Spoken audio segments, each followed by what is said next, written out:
Hello, everybody, and welcome to April's edition of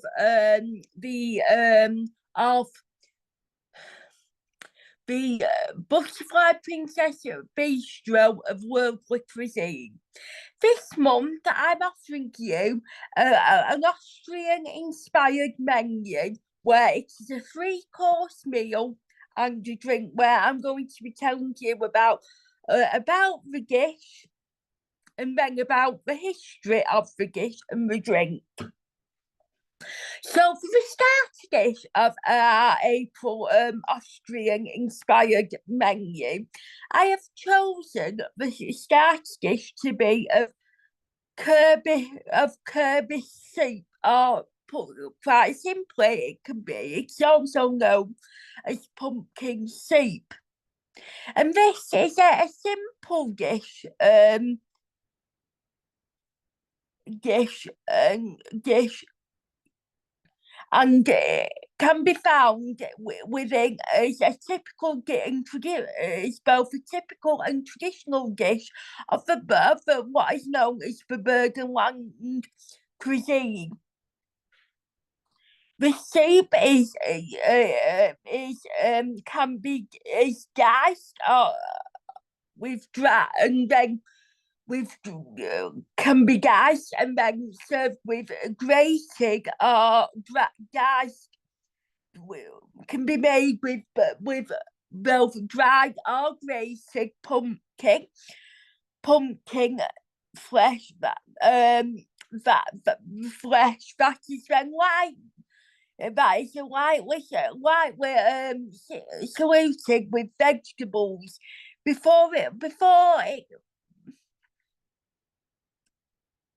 it is then simmered in water, and then ingredients such as chicken stock or beef broth can be added until all the ingredients are nice with tender. The vegetables used in this pumpkin soup or Kurbis Suppe can include typical vegetables ingredients such as onions, garlic, potatoes, carrots, leeks, and celery. And well, there are also a collection of spices and seasonings which include salt, pepper, paprika, nutmeg, cumin, dill, and vinegar. The soup, then after all these ingredients have been added, the soup is then thickened with flour or cornstarch, or if you haven't got any flour, it can be thickened also with something known as cornstarch. And once the dish has been cooked and is fully presented, and it can be served with cream and pureed until it gets a smooth or porridge-like consistency, as I hope you can see from the image behind me.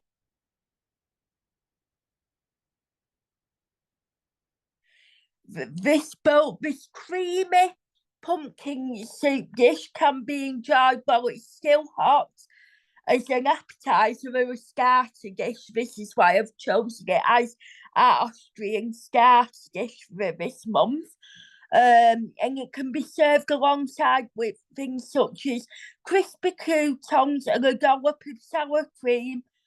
And it can also be drizzled off and finished off with a sprinkle of pumpkin seed oil that can be served on the top, as you can also hopefully see on the image behind me.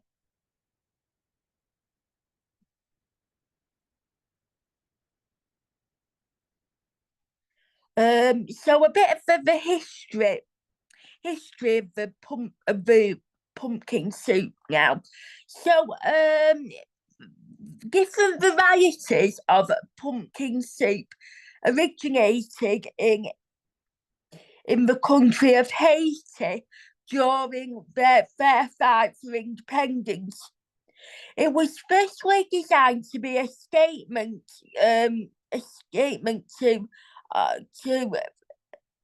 to French colonies that the Haitian people could work together and create something special. And because they wanted to prove that they could work together, the Haitian people, because they were under the rule of the French colonies, and they had a long fight to fight for their independence in order to become an independent country.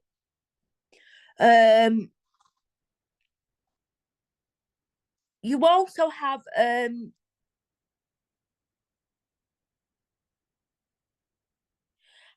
pumpkin pies, but these originated in early American colonies that these people were under the rule. So not only were these people under the rule of French colonists, but they were also under the rule of American colonists, and that's where how pumpkin pies sort of originated. And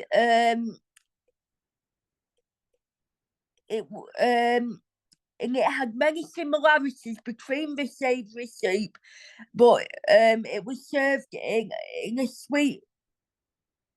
Instead of being served in a dish or a pumpkin, it was with American colonists. It was served in a custard that was both sweet and had a crust.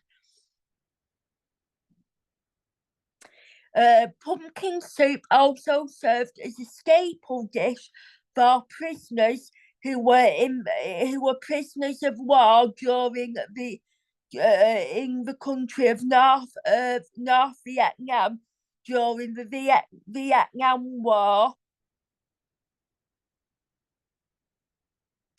And variations of pumpkin soup or Kurbis soup also appear in sort of African cuisine, because this is a part of Northern Africa and the cuisines of Mozambique and Namibia, and these countries are both located in the southern regions of Africa.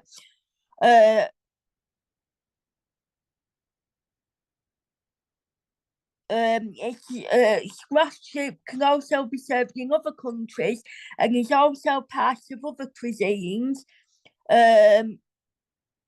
The soup, the Haitian version of pumpkin soup is typically consumed on New Year's Day. And this is a historical tribute to the Haitian independence that they finally fought and won in the year of 1804. So just bear with me a minute. So that is for me the starter dish, Kurbis Suppe or pumpkin soup. And 1 minute, well, I change the picture.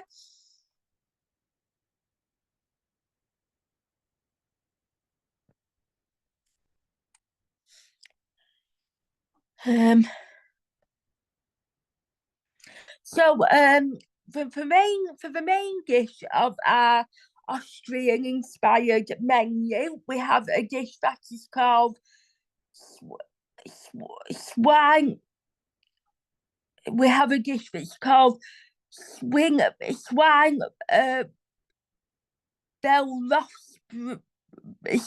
bell but I can't pronounce it, so I will spell it. So it's spelled Zulu Whiskey India Echo Bravo Echo Lima, Romeo, Oscar, Sierra Tango, Bravo, Romeo, Alpha, Tango, Echo, November. And this is a traditional German and Austrian dish that is typically served in most German and Austrian restaurants in both Bavaria, which is an independent and very big state of Germany. The capital city of Bavaria is Munich. And this dish is also a very popular dish that is served in restaurants in the capital city, in the Austrian capital city of Vienna. This dish is made of both a combination of beef, sirloin steak, onions, flour, oil, butter, paprika, Dijon mustard, cream, beef stock, salt and pepper. The onions of this that are served alongside with this dish within this recipe are sliced into rings. They are then dipped into a mixture of flour and paprika, and then fried in oil, and then set aside. The steaks are then lightly pounded, so pounded means slightly beaten, and then they are seasoned with salt and pepper and coated with flour and with ingredients such as flour and paprika, and then fried in oil and butter on both sides. And then after this is done, the steak is then removed from the pan, and then after the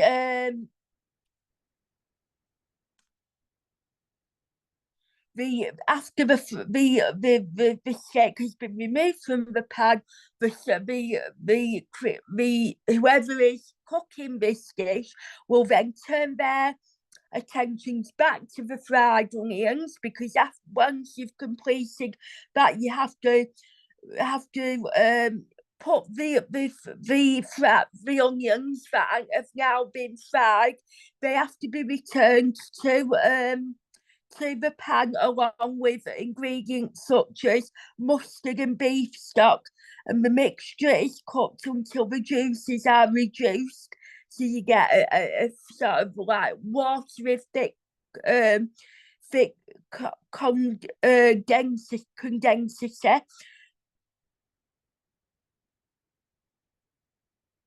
And then after all that is taken up, then it's been completed. You can then add the steaks to the sauce, and the dish is then served with potatoes and other accomplishments on the side. So that is the main dish for our Austrian-inspired menu. So 1 minute, I'm going to include a chocolate treat that is bound to get the taste buds and tummies rumbling as we're talking about chocolate, and who doesn't love chocolate?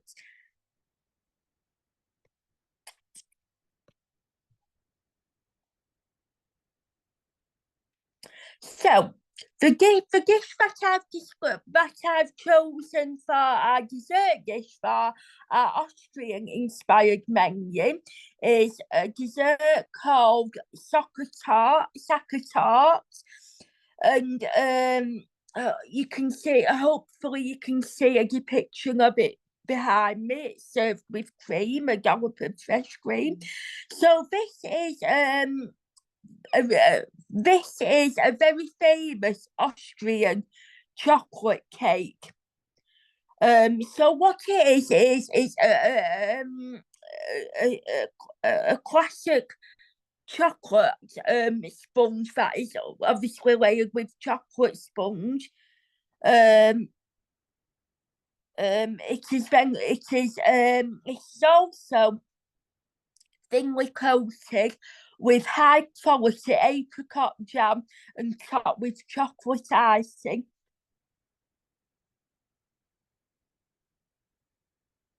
And it is said and to fully enjoy the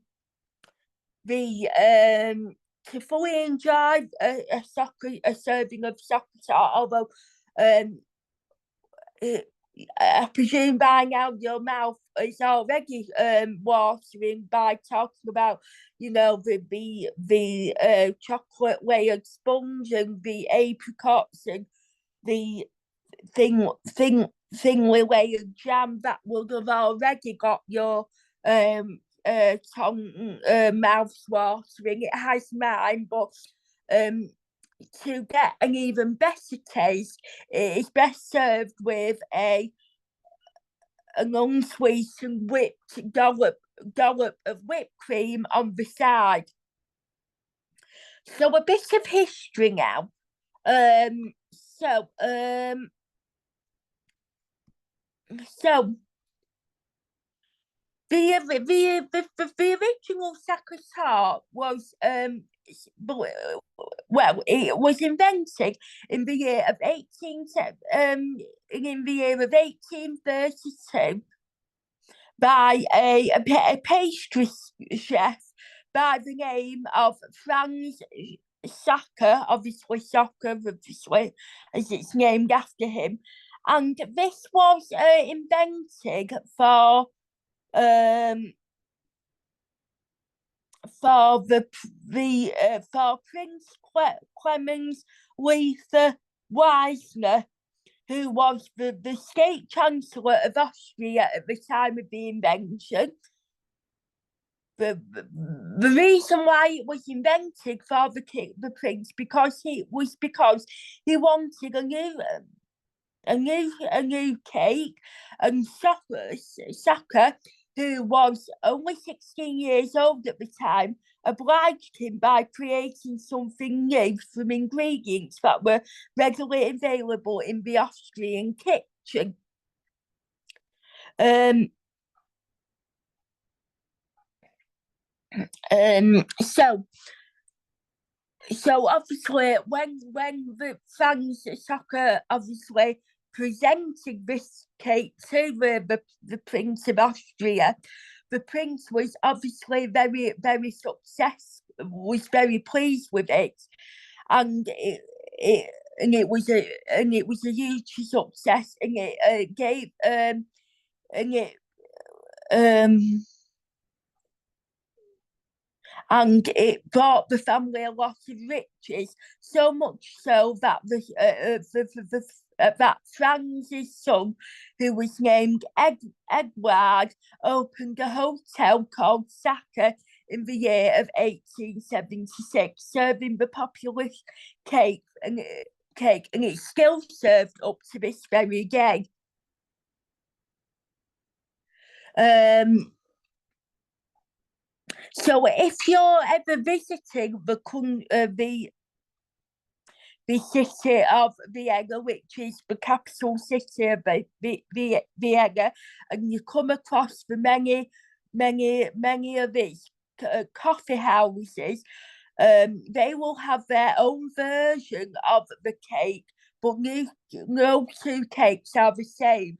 Very much so with the Portuguese tart in pastel de natas. Now, to know more about the Portuguese tart, I would recommend that you watch the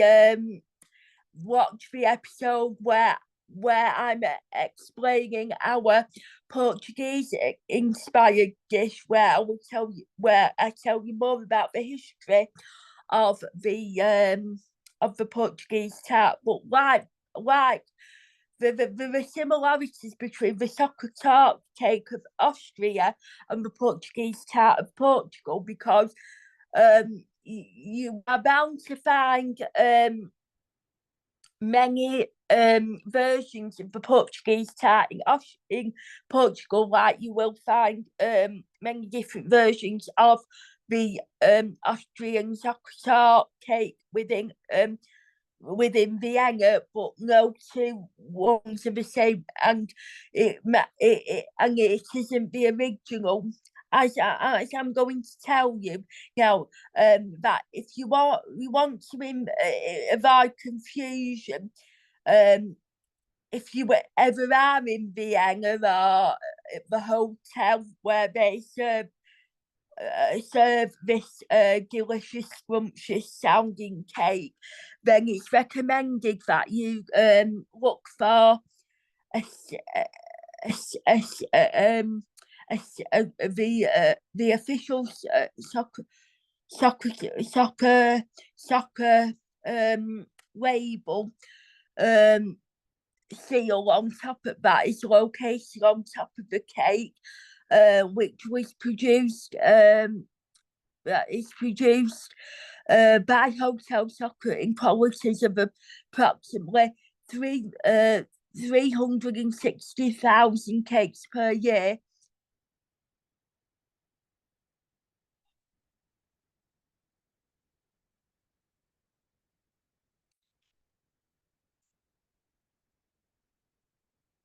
And there's another interesting fact that's here, because about the soccer restaurant, because in the between the years of 1954 and 1963, so that's a period of 9 years, Hotel Soccer went through a legal battle with their rival German Cafe, and the court proceedings focused on which one had the right to call the Secher-Torte the original cake.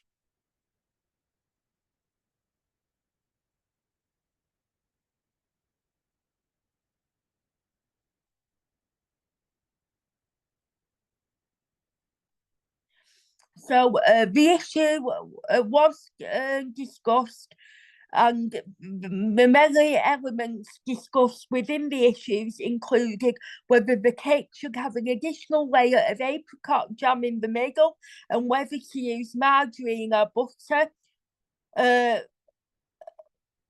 Following the long dispute, because it, like I said, it lasted for many years, the parties finally reached an agreement, and as a result of the agreement, the original Secher-Torte is now can only be found at the hotel Sacher. So if you're ever visiting the region of Vienna or Austria, and you're lucky enough to stay, you're fortunate enough to stay within a hotel Sacher, then and you try this delicious, scrumptious chocolate dish, then that is the very original recipe and the original cake.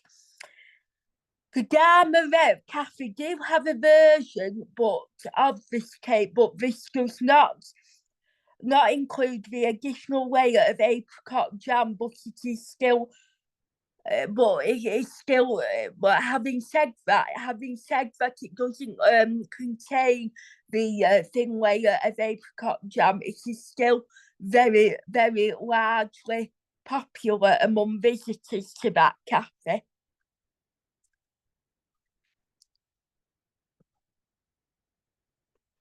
So the next one, to finish off, I'm now going to describe the drink which I've chosen. So 1 minute, let me find the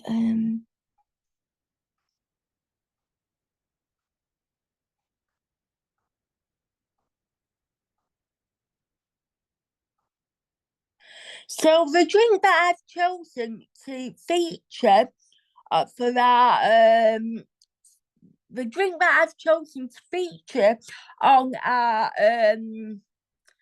Austrian-inspired menu for the month of April is what can be translated as a German, a type of German mulled wine, and which is enjoyed in the following countries of Germany, Austria, and Switzerland. And if you ever visit, like, if you're fortunate enough to visit the Christmas markets of Germany and Austria, then you will find, you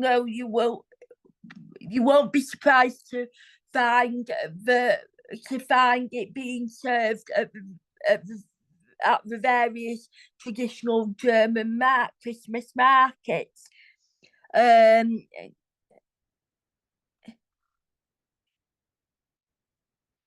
So the classical German version consists of red wine, citrus zest, and spices that include ananas, cinnamon, and cloves.